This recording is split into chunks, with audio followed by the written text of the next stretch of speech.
Hello students, आज प्रकाश में next topic लेके आए हैं और गोलीय दर्पण स्फेरिकल मिरर। तो ये गोलीय दर्पण स्फेरिकल मिरर में हम लोग देखेंगे किसी गोले का पृष्ठ गोलीय पृष्ठ कहलाता है। खोखले गोले के किसी खंड के दोनों पृष्ठ गोलीय पृष्ठ हैं। इनमें एक तल उभरा हुआ और दूसरा जो तल है ये दबा हुआ होता है, जिसकी एक सतह पालिशदार रहती है ताकि पृष्ठ से प्रकाश का नियमित परावर्तन हो सके। और ये गोलीय दर्पण जो है निम्नांकित दो प्रकार का ये होता है। आइए इसको देखते हैं हम लोग।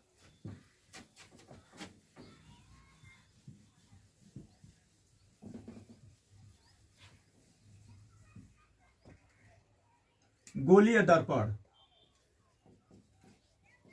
गोलीय दर्पण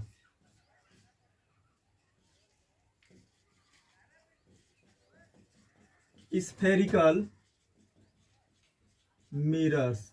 ये स्फेरिकल मिरर दो प्रकार के होते हैं।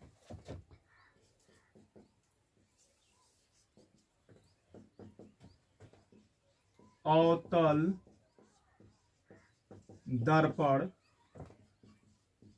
Concave mirror,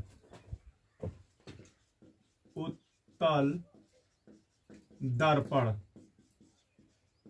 convex mirror. अब इसमें अवतल दर्पण जो है और ये उत्तल दर्पण जो है ये गोलीय दर्पण से ही बना हुआ दोनों भाग होता है। और गोलीय दर्पण जो है ये ऐसे होता है, मतलब हम ये कह सकते हैं कि ये एक कांच का खोखला गोला होता है। ये एक कांच का खोखला गोला होता है।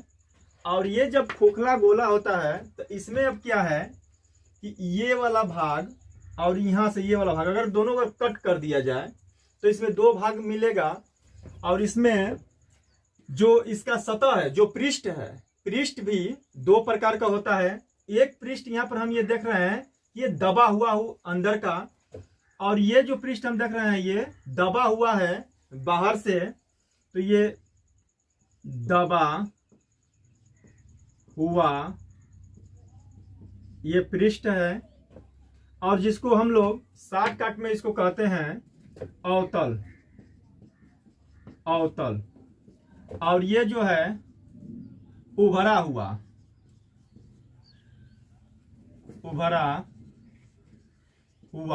उभरा हुआ ये पृष्ठ है जिसको कहा जाता है उत्तल। उत्तल। दो प्रकार के यहाँ पर पृष्ठ है और ये एक कांच का एक खोखला गोला है।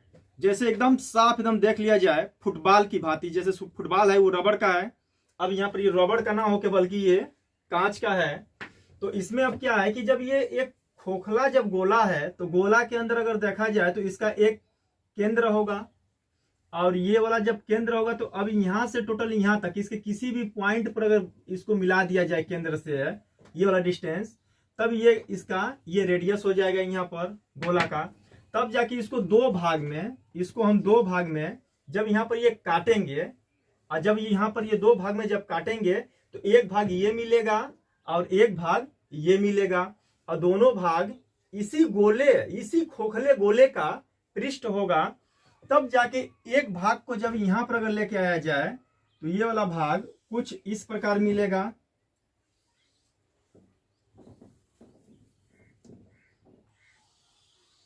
कुछ इस प्रकार मिलेगा। तब जाके अब इस पर क्या किया जाता है कि उभरे हुए तल पर, इसके उभरे हुए तल पर अब यहां पर जो है इसके उभरे हुए तल पर पालिश कर दिया जाता है। पालिश करने का जो तरीका होता है, इसमें पारा का पहले पारा का पहले लेप चढ़ाया जाता है और फिर इसके बाद में सिल्वर नाइट्रेट का इस पर लेप चढ़ा के तब जाके इसको अपारदर्शक बना दिया जाता है और यहाँ से प्रकाश का जो परावर्तन ये करने में अच्छा सहायता प्रदान करता है। और यहाँ का अब यहाँ से एक जो दूसरा जो भाग है, जब यहाँ इसमें लेते हैं तब ये वाला एक बन जाता है दर्पण। और इसमें क्या है कि इसको ये अंदर की ओर मतलब दबा हुआ तल पर इसमें पालिश की जाती है। जब इसमें दबा हुआ तल पर इसमें पालिश की जाती है और उभरा हुआ तल को ऐसे ही छोड़ दिया जाता है। और ये है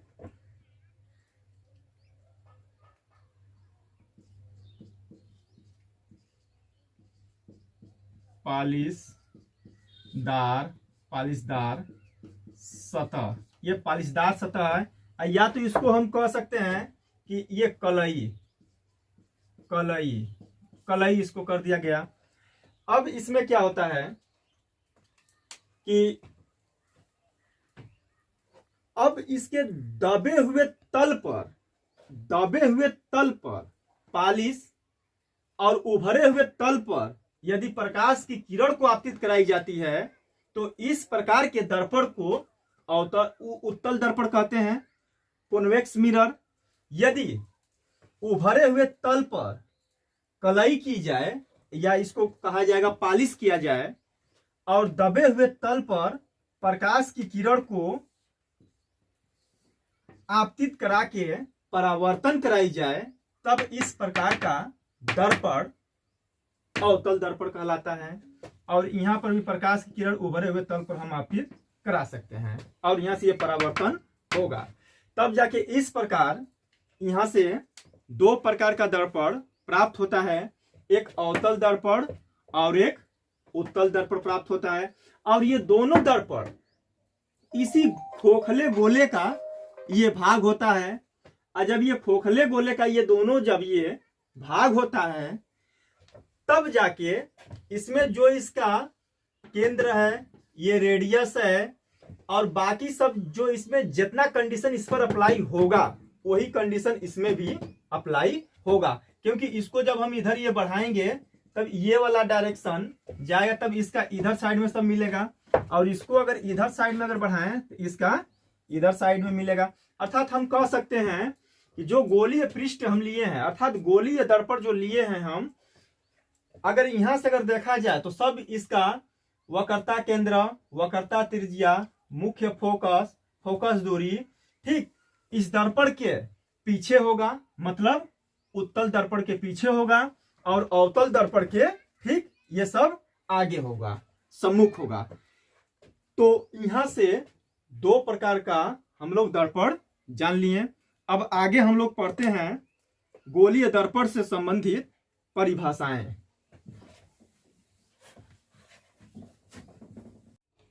तो अब यहाँ गोलीय दर्पण से संबंधित परिभाषाएं, definition related to spherical mirror. तो डिफिनीशन में हम लोग समझते हैं नंबर 1 ध्रुव पोल। हम लोग समझेंगे ये पोल क्या कहलाता है गोलीय दर्पण में।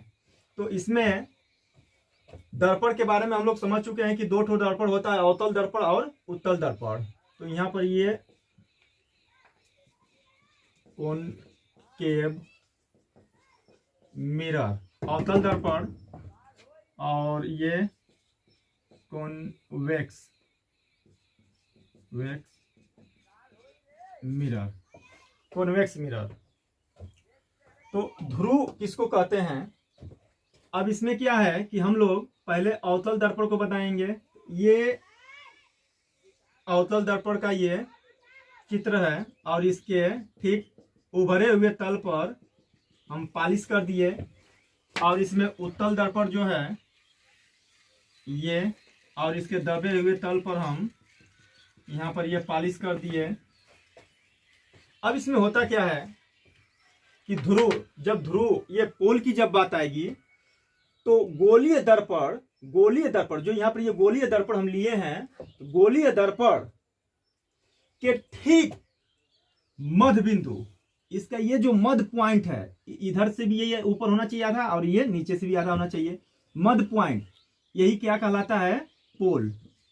यही दर्पण का ध्रुव कहलाता है। और ये कॉन्वेक्स मिरर में ठीक वही कंडीशन यहां पर भी होगा, इसका मध्य पॉइंट जो है ध्रुव कहलाता है। अब नेक्स्ट में आता है वक्रता केंद्र। वक्रता केंद्र, वक्रता केंद्र, सेंटर ऑफ कर्वेचर।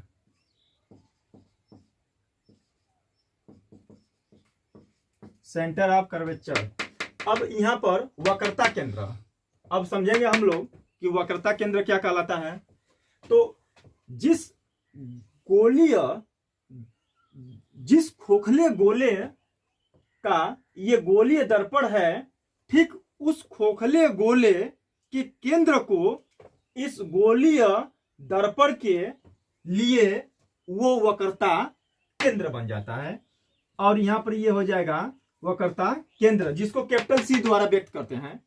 और यहां पर ध्रुव से इधर साइड में अभी ये हो जाएगा वक्रता केंद्र, जिसको कैपिटल सी द्वारा व्यक्त करते हैं। अब वक्रता त्रिज्या, वक्रता त्रिज्या, radius of curvature, radius of curvature. तो इसमें वक्रता त्रिज्या के बारे में हम लोग समझे। तो जिस खोखले गोले का ये गोलीय पृष्ठ होता है, ठीक उस खोखले गोले की त्रिज्या अब इस गोलीय पृष्ठ के लिए, मतलब गोलीय दर्पण के लिए वक्रता त्रिज्या कहलाती है। वक्रता त्रिज्या कहलाती है। अब ये हो गया वक्रता त्रिज्या, जिसको कैपिटल आर द्वारा व्यक्त करते हैं। ये रेडियस को कैपिटल आर द्वारा व्यक्त करते हैं, कैपिटल आर द्वारा व्यक्त करते हैं। अब नेक्स्ट नंबर आता है मुख्य अक्ष। मुख्य अक्ष,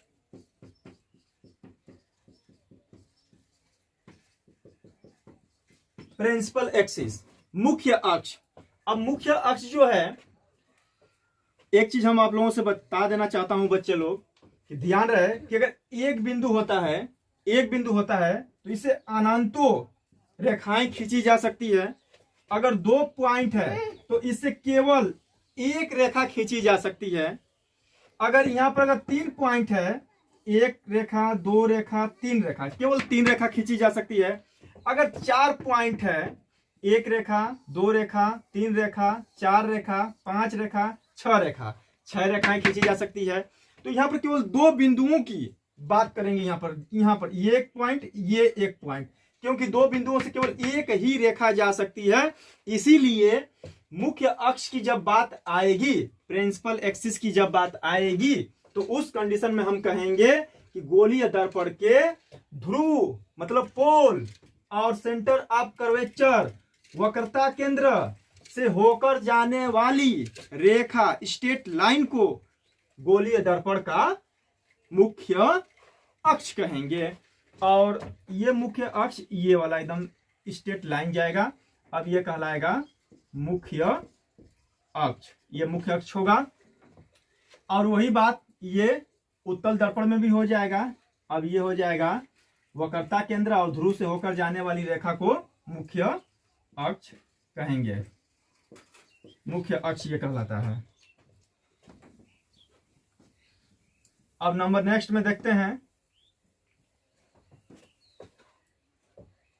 नंबर 5 में मुख्य फोकस। मुख्य फोकस या केवल फोकस भी कहते हैं। Focus, principal focus, principal focus या फोकस का नाम केवल दिया जाता है। तो अब यहां से हम लोग समझेंगे मुख्य फोकस किसको कहते हैं। मुख्य फोकस, तो ये हम अभी यहां पर ये मिटा रहे हैं क्योंकि मुख्य फोकस में थोड़ा सा डीपली जानकारी चाहिए।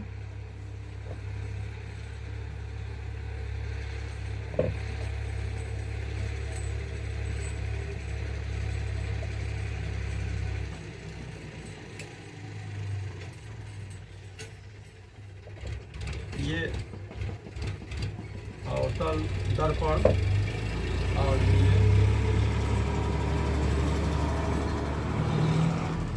ये उत्तल दर्पण। पहले से डिफिनेशन में हम बता दिए हैं कि ये मुख्य अक्ष हो गया और ये दर्पण का ये ध्रुव हो गया और ये वाला वक्रता केंद्र हो गया। यहाँ पर भी वही कंडीशन, ये वाला दर्पण का ध्रुव हो गया और ये वाला वक्रता केंद्र हो गया। अब इसमें समझते हैं मुख्य फोकस किसको कहते हैं। और मुख्य फोकस को सदैव कैपिटल एफ द्वारा व्यक्त किया जाता है। और मुख्य फोकस के लिए मुख्य अक्ष के समांतर आने वाली प्रकाश की किरणें दर्पण से परावर्तन के पश्चात, और परावर्तन का नियम हम आप सभी लोगों को बता चुके हैं कि वो गोलीय दर्पण पर भी लागू होता है। तो यहां से ये ऐसे और ये ऐसे, जब प्रकाश की किरण जाती है और यहां पर भी हम भेज सकते हैं, मिनिमम 2 किरणें यहां पर हम आपतित करा दिए दर्पण पर। अब यहां पर जब हम आपतित ये कराए हैं किरण, मान लीजिए बिंदु O पर हम आपतित करा दिए और यहां पर भी बिंदु O पर हम प्रकाश किरण को आपतित करा दिए हैं। O और ये वाला O डैश और ये वाला भी हो जाएगा O डैश, ये O डैश। तो अब इसमें क्या है कि अब ये प्रकाश के परावर्तन का पालन करना चाहिए नियमों का। तो अब ये बताइए आप लोग, थोड़ा इसमें देखिएगा, अगर ये थोड़ा सा ज्योमेट्री यहां पर लागू होगा, यहां पर अगर कोई गोला है तो ये गोला का ही ये भाग है, तो इसका अगर केंद्र है, ये केंद्र है और केंद्र से अगर यहां पर किसी भी पॉइंट पर एक स्पर्शी, एक टेंजेंट अगर खींची जाए, तो ये केंद्र से अगर इसको अगर मिलाई जाए, यहां से मिलाई तो ये 90 डिग्री होता है, मतलब कि ये परपेंडिकुलर होता है। तो अब ये बताइए कि जब ये एक गोले का गोलीय पृष्ठ ये लिया गया है गोलीय दर्पण का, तो अगर इस पर, अगर इस पॉइंट पर अगर हमको खींचना हो अभिलंब, तो अभिलंब हम कहां से खींच सकते हैं, इसके वक्रता केंद्र से खींच सकते हैं। तो यहां से ये वक्रता केंद्र से यहां ये अभिलंब ये हो गया, मतलब अब ये नॉर्मल का काम करने लगेगा, अब ये नॉर्मल का काम करने लगेगा। और जब नॉर्मल का ये काम करने लगेगा, अभिलंब का काम करने लगेगा, तब जाके ये वाला जो ये आने वाली जो किरण है ये आपतित किरण कहलाती है। तो ये इसलिए ये आपतन कोण हो जाएगा। और ये I = R, मतलब आपतन कोण और परावर्तन कोण आपस में बराबर होता है।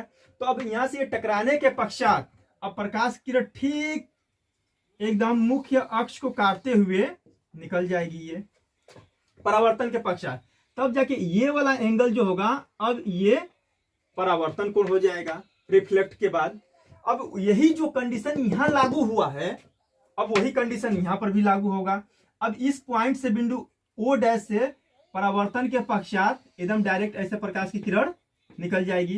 अर्थात ये पॉइंट जो है मुख्य अक्ष पर, अब हम देख रहे हैं कि वक्रता केंद्र और ध्रुव के बीच में कहीं ना कहीं ये काट रही है मुख्य अक्ष को, तब जाके ये पॉइंट मुख्य फोकस कहलाता है। और जब ये मुख्य फोकस ये पॉइंट कहलाता है, तब जाके इसमें केयरफुल रहेंगे। ये किरण, ये यहां से किरण गई, फिर इसके बाद में ये वाली, फिर इसके बाद में ये वाली, मतलब ये अगर ये वाला एंगल अगर आई है तो ये वाला एंगल भी आई होगा, तब जाके ये वाला एंगल भी आई होगा। और जब ये वाला एंगल आई होगा तो I = R। और जब ये I = R, मतलब ये अब R के बराबर हो गया। और जब ये आर के बराबर हो गया तब ये हम कह सकते हैं कि दो एंगल इसमें बराबर है। और जब दो एंगल बराबर है तो उनके सम्मुख भुजा भी आपस में बराबर होगी। तो अर्थात ये वाली और ये वाली दोनों भुजाएं आपस में बराबर हो गई। और जब ये एकांतर कोण से ये वाला बराबर और ये वाला बराबर, तब दोनों भुजाएं बराबर। तब ये हम आप लोगों से अगर बताएं, अगर बिंदु O अगर यहां आ जाए, अगर यहां आ जाए, तो अब ये बताइए कि ये जो डिस्टेंस है अब यहां आएगा और ये तो डिस्टेंस वैसे ही रहेगा। फिर अगर ये वाला अगर यहां आ जाए तो ये डिस्टेंस यहां आएगा। अगर कहीं O अगर बिंदु P पर, मतलब O अगर टेंस करे बिंदु P पर, तब उस कंडीशन में ये वाली रेखा ठीक इस पर चली आएगी। तब उस कंडीशन में ये जो है, ये इतना जो है ये बराबर इसके हो जाएगा। तो बताइए ये भी तो बराबर होगा। तब इसलिए हम कहेंगे यहां पर कि ये C से F तक, C से F तक, C से F तक, और फिर इसके बाद में F से P तक दोनों जो डिस्टेंस है एक दूसरे के बराबर है।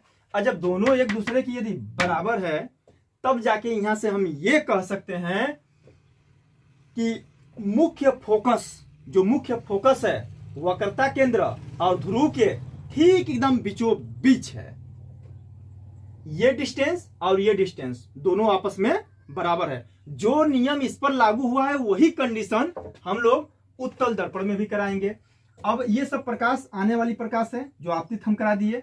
अब यहां से हम चाहें तो ये अविलंब हम खींच सकते हैं, यहां से ये यहां, फिर इसके बाद में ये यहां। जिस एंगल से प्रकाश किरण आई ये वाला आपतन कोण, और ये प्रकाश किरण ऐसे चली जाएगी और इसमें भी ये प्रकाश किरण ऐसे चली जाएगी। तब जाके ये आपतन कोण और ये वाला परावर्तन कोण, और ये वाला भी आपतन कोण और ये वाला परावर्तन कोण। तब जाके प्रकाश की किरण अगर देखी जाए वास्तव में तो ये गई, टकराई, और टकराने के पश्चात ये इधर चली गई, अर्थात इधर कहीं मिलेगी नहीं। तब जाके इसको हम डैश डैश एक कल्पना करेंगे कि ये मुख्य अक्ष पर कहीं ना कहीं ये काटती हुई प्रतीत होंगी, रियल में नहीं, ये यहाँ पर वर्चुअल हो रहा है। तब जाके ये ध्रुव और ये वक्रता केंद्र के ठीक ये बीचों बीच ठीक यही लागू होता है नियम। तब जाके इसको कहेंगे मुख्य फोकस, और यही होगा इन दोनों के बीचों बीच। और तब जाके यहां पर अगर देखा जाए तो ये अवतल दर्पण में ध्रुव से सभी घटना इधर हो रहा है ठीक सामने, और इसमें सब दर्पण से पीछे की ओर सब घटना हो जा रही है। तो अब यहां से मुख्य फोकस हमें प्राप्त हो गया। अब हम नेक्स्ट हेडिंग की ओर चलते हैं। अब यह है फोकस दूरी, फोकस दूरी, फोकल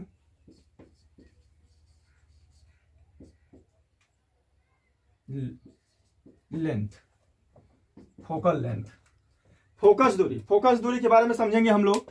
फोकस दूरी क्या कहलाती है?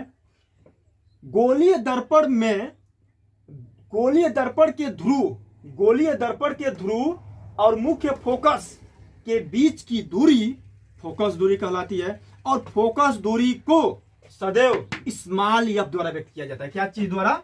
स्मॉल एफ द्वारा। ये स्मॉल एफ द्वारा व्यक्त किया जाता है।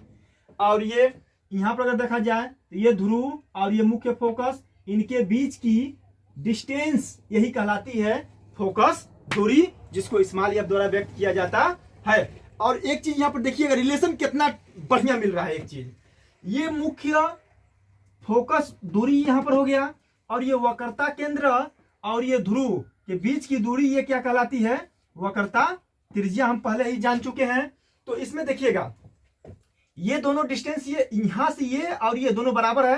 तब जाके ये हम कह सकते हैं C से F तक और प्लस F से P तक, F से P तक इज इक्वल टू कुल किसके बराबर है? C से P तक।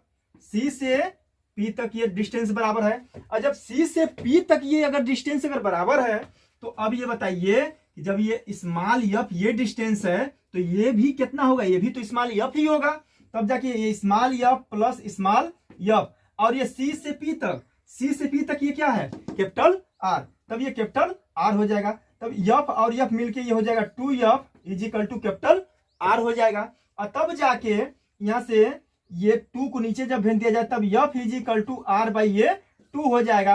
अर्थात हम कह सकते हैं कि ये वक्रता त्रिज्या और मुख्य फोकस दूरी, मतलब फोकस दूरी में ये संबंध हो गया। अर्थात फोकस दूरी वक्रता त्रिज्या की ठीक आधी होती है, मतलब कुल मिलाजुला के ये बीचों बीच ये होती है। और इसमें ये स्पेशल होगा, ये पॉइंट स्पेशल होगा। नंबर नेक्स्ट में देखते हैं डिफिनीशन नंबर 7, फोकस तल, फोकस तल, फोकल प्लेन, फोकल प्लेन के बारे में देखते हैं। ऐसा तल, मान लीजिए कि मेरा एक ये तल है, ये यहां तक ये हाथ मेरा एक तल है, ऐसा तल जो कि मुख्य अक्ष के लंबवत 19 डिग्री पर हो, 19 डिग्री पर हो, और यह तल मुख्य फोकस से ही जाना चाहिए, कंडीशन है। तो इस प्रकार के तल को ही हम कहेंगे फोकस तल। और ये जो फोकस तल है, मुख्य अक्ष के समानांतर आने वाली प्रकाश की किरणें अवतल दर्पण में अभिसरित होती हैं इस पर, और उत्तल दर्पण में अपसरित होती हुई प्रतीत होती हैं, उत्तल दर्पण में, और अवतल दर्पण में वास्तव में अभिसरित होती हैं। ये एकदम ध्यान रहे बच्चे लोग। नंबर नेक्स्ट में हम पढ़ते हैं, नंबर नेक्स्ट में है द्वारक, नंबर नेक्स्ट में द्वारक।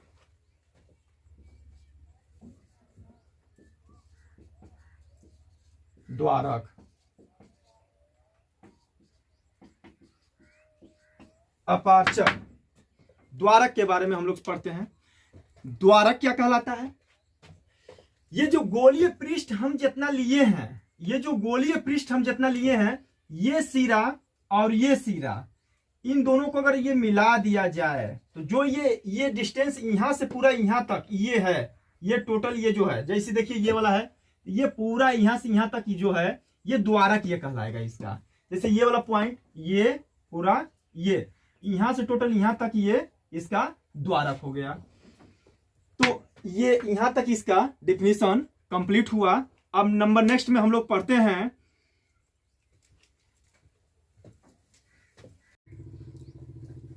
अब गोलीय दर्पण से परावर्तन के पश्चात प्रकाश की किरण आरेख। अब यहां से हम लोग किरण आरेख के बारे में पढ़ने चल रहे हैं, और यही किरण आरेख जितना अवतल दर्पण और उत्तल दर्पण में हम लोग इमेज और प्रतिबिंब के मतलब बारे में देखेंगे, तो यही सब लागू होगा नियम। और भी ये मतलब मिनिमम 3-4 नियम जानना बहुत सख्त जरूरत है। आप सभी लोग स्टूडेंट लोग ध्यान से इसको देखेंगे, और ये जितना नियम हम समझाएंगे प्रकाश के परावर्तन के नियम पर ही ये लागू होगा। नियम नंबर 1,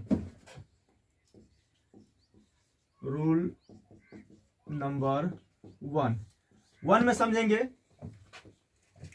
ये अवतल दर्पण मतलब कॉनकेव मिरर, और ये उत्तल दर्पण कॉन्वेक्स मिरर, कॉन्वेक्स मिरर। नियम नंबर 1 में समझेंगे, ये वाला अवतल दर्पण जो बाहर से मतलब उभरे हुए तल पर पालिश हुआ और दबे हुए तल पर प्रकाश की हम किरण आपतित कराएंगे, और ये वाला दबे हुए तल पर लेप लगा दीजिए, मतलब कलई कर दीजिए, और यहां से ये मुख्य अक्ष, और ये दर्पण का ध्रुव, और ये वाला वक्रता केंद्र, और ये वाला मुख्य फोकस, और यहाँ पर भी ये वाला मुख्य फोकस, और ये वक्रता केंद्र, और ये वाला पोल।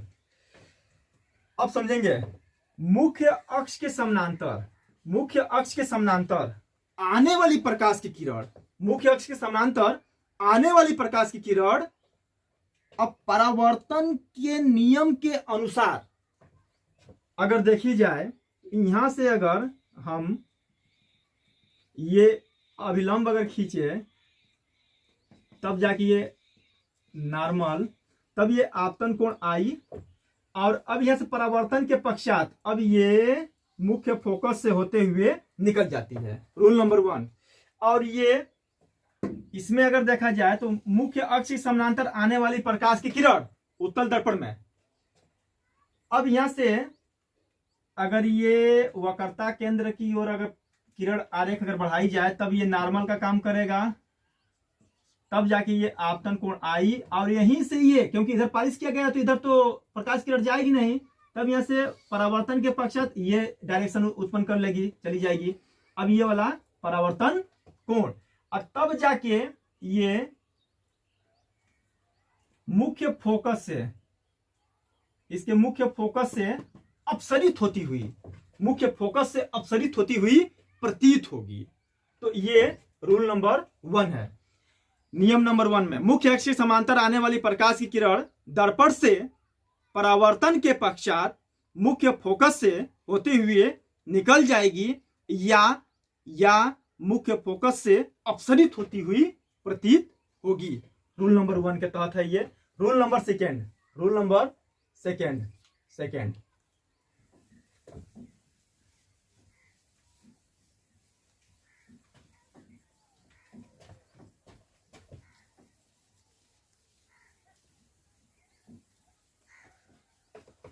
रूल नंबर सेकेंड में ये गोलीय दर्पण है और ये पोल है और ये मुख्य, ये वक्रता केंद्र है और ये मुख्य फोकस है, और इसमें उत्तल दर्पण में ये वाला पोल है और ये वाला यप और ये वाला वक्रता केंद्र। मुख्य फोकस से होकर जाने वाली प्रकाश की किरण दर्पण से परावर्तन के पश्चात मुख्य अक्ष के समांतर चली जाती है।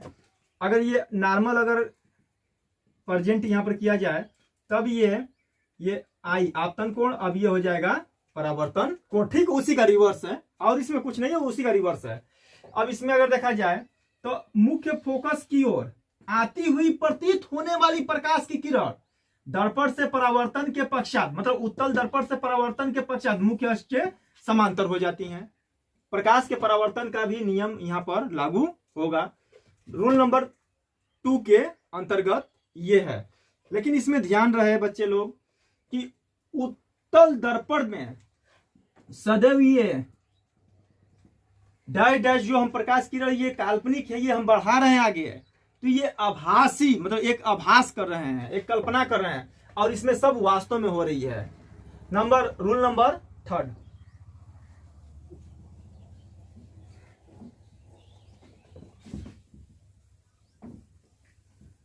रूल नंबर 3 के अंतर्गत चलते हैं। तीसरा,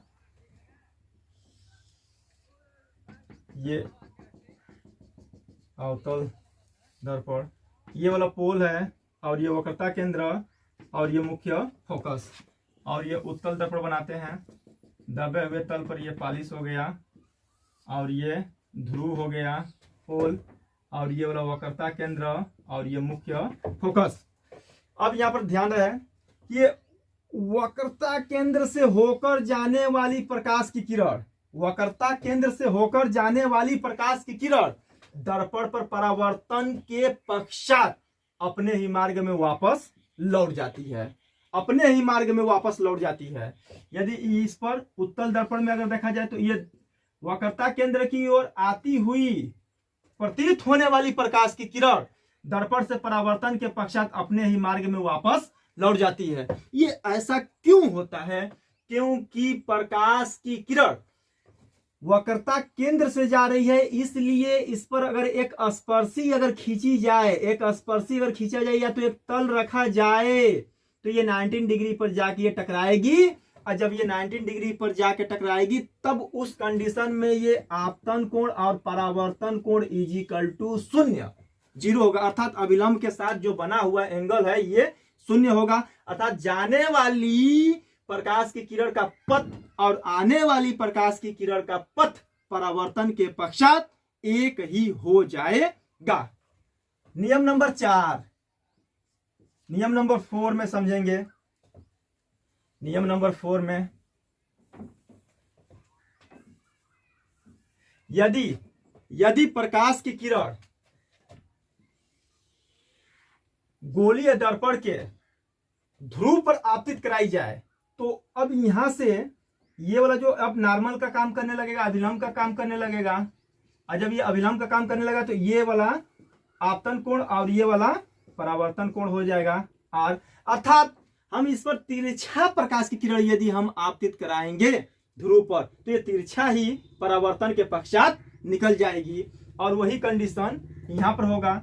यहाँ पर ये प्रकाश किरण यहाँ पर यदि आपतित करा रहे हैं तो फिर यहाँ से ये ऐसे निकल जा रही है। मतलब ये वाला आई और ये वाला आर, मतलब ये आपतन कोण और ये वाला परावर्तन कोण होगा। और ये सदैव इसी चारों नियम का, मतलब 4 क्या, ये तो छोड़िए, इसका तो कोई खास तौर से जरूरत नहीं है प्रतिबिंब बनाने में, लेकिन 3 नियम का नंबर 1, नंबर 2, नंबर 3 का यूज सबसे ज्यादा सबसे भरपूर होगा। और समझते हैं अब नेक्स्ट टॉपिक चिन्ह परिपाटी के बारे में।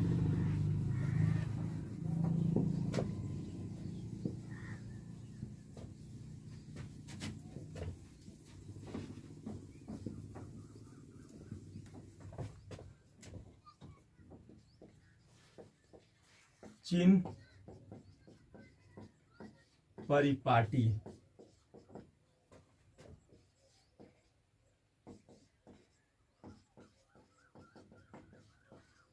Sign convention, sign convention.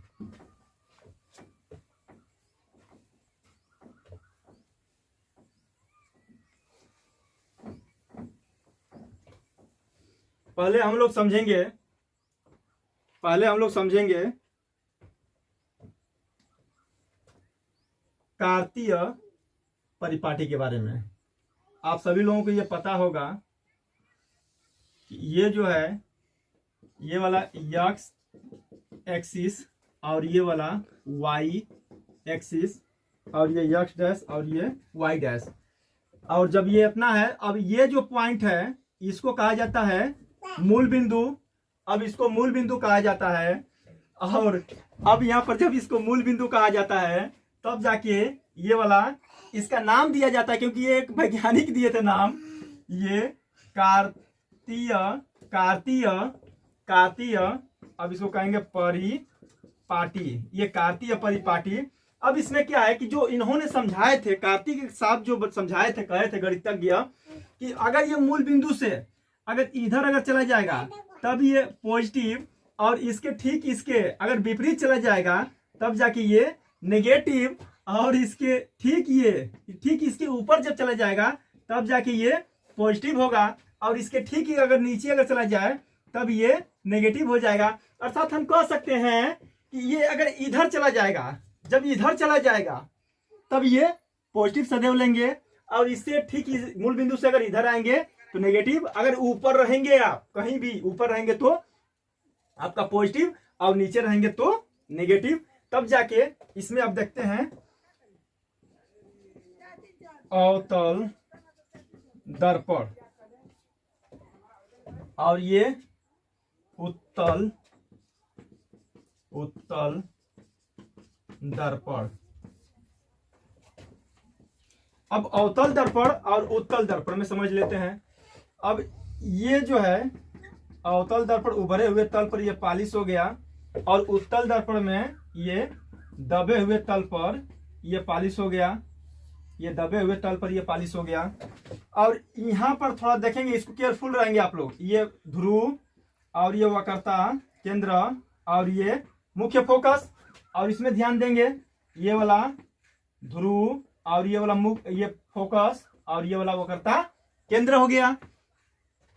अब यहां पर क्या है कि ये प्रकाश की किरण सदैव, प्रकाश में ध्यान रहे कि दर्पण के सामने से सदैव प्रकाश की किरण को हम लोग आपतित कराएंगे, और सदैव अपने बाएं हाथ की ओर से प्रकाश की किरण को आपतित कराई जाती है।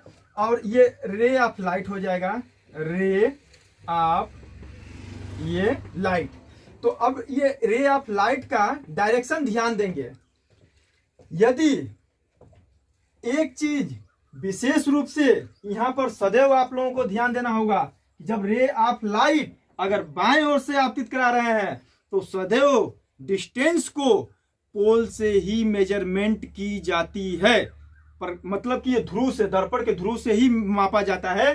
तो अगर रे ऑफ लाइट, अगर प्रकाश की अगर इधर डायरेक्शन में चल रहा है तो ध्रुव से अगर इधर आप मेजरमेंट करेंगे, मतलब इसके विपरीत दिशा में अगर मेजरमेंट करेंगे डिस्टेंस, दूरी को, तो सदैव इसको नेगेटिव लेंगे।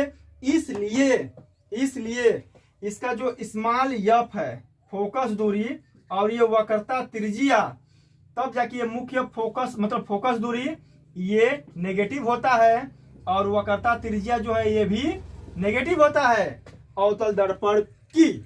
और उत्तल दर्पण में आइए, जब ध्रुव से अगर ठीक प्रकाश की दिशा के ही डायरेक्शन मतलब उसी डायरेक्शन में जब डिस्टेंस को मेजरमेंट करेंगे तब जाके स्मॉल एफ, अब ये हो जाएगा पॉजिटिव और इसका वक्रता केंद्र ये भी हो जाएगा आपका पॉजिटिव, दोनों यहाँ पर ये पॉजिटिव हो जाएगा। यदि इनको कार्तीय परिपाटी के अनुसार अगर देखी जाए तो इनका अगर ले जाके ठीक इसको पकड़ लीजिए और इसको पकड़ लीजिए, अगर इसको यहाँ पर अगर ले जाके अगर पुट किया जाए ये यहाँ पर, तब ये बन गया आपका उत्तल दर्पण। और अगर इसको यहाँ पर अगर पुट कर दिया जाए तब ये बन गया अवतल दर्पण। और ये बिंदु O अब ध्रुव का काम करने लगेगा, पोल का काम करने लगेगा। और जब पोल का काम करने लगेगा तब ये ध्रुव से सदैव अगर कैपिटल एफ, ये कैपिटल सी वक्रता केंद्र और ये वक्रता केंद्र और ये वाला हो जाएगा मुख्य फोकस। अगर इधर चलेंगे ध्रुव से इसको, क्योंकि इसको मूल बिंदु पर ले जाकर रख दिए हैं, अगर राइट साइड में चलेंगे तब जाके ये सदैव पॉजिटिव डिस्टेंस हो जाएगा, अगर लेफ्ट साइड में चलेंगे तो सदैव ये नेगेटिव डिस्टेंस हो जाएगा। इसलिए सदैव अगर हम लोग प्रतिबिंब बनाएंगे तो वस्तु भी एक ऐसे तीरनुमा आकृति में लंबा लेंगे और इसका इमेज भी हम लोग बनाएंगे तो ऐसे लंबा ही बनाएंगे, ताकि ऊपर भी अगर वो ऑब्जेक्ट रहे तो ये समझ में आए कि इसकी लंबाई कब धनात्मक है कब ऋणात्मक है। अगर ये इमेज बने भी तो ये समझ में आए कि कब ऋणात्मक है कब धनात्मक है और ये कब हम लेंगे इसका साइन, और ये चिन्ह परिपाटी के अनुसार ही आप साइन लेंगे। और यहाँ से पूरा आपका ये टॉपिक कंप्लीट होता है और ये चिन्ह परिपाटी के ही अनुसार आपका पूरा न्यूमेरिकल पूरा सवाल लगता है। और ये याद करना नहीं है, समझना है बहुत विशेष रूप से। और आज का टॉपिक यहाँ पर कंप्लीट होता है। तब तक नेक्स्ट टॉपिक के लिए आप ये जितना आज पढ़ाए हैं इसको कंप्लीट एकदम तैयार करिएगा। और ये ध्यान रहे कि अब आप सभी लोग बढ़िया से अच्छे से, और भगवान से यही हम प्रार्थना करते हैं कि आप सभी लोग स्वस्थ रहिए, मस्त रहिए और जबरदस्त रहिए। Thank you.